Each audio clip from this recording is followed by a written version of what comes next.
And you mentioned in one of your interviews that, well, it made me think, and I'll get to the quote. It made me think of this movie called Waking Life, which is this animated movie. It's basically about a one long lucid dream that's going on, and it speaks on philosophy and all these different things.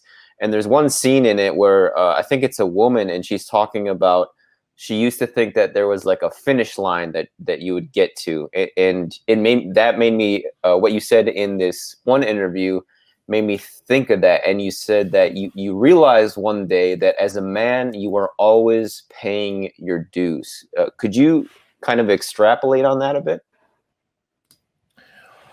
Yeah, that's a very good question, Ad. So I, we all, regardless of who we are and what we know, what we think we know, we don't see the world accurately.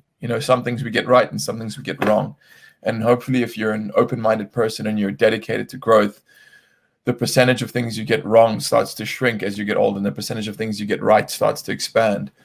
And one of the things that I definitely got wrong when I was younger is that, I believed that there were certain elements of being a man or elements of life that had a definite final finish line. So, for example, one of them was being in shape, right? I thought, okay, you work out and you follow the diet and you lift the weights and you do the training, you get in shape, and then you're there, right? It's cool, you're in shape now. It's done. You can check that off. I'm done. But I realized pretty late in life that it doesn't work that way. You're constantly paying your dues. As I said, you're constantly having these are it's a continual never-ending process, and when you stop paying attention to those kinds of things, that's actually when you start to deteriorate and you literally start to die. So for me in life, the paying my dues kind of, I think what I really mean is that it's that you're constantly striving for growth, and it's not just enough to maintain. You have to keep growing and keep pushing forwards, right? Hmm. And do you think that's different for men versus women?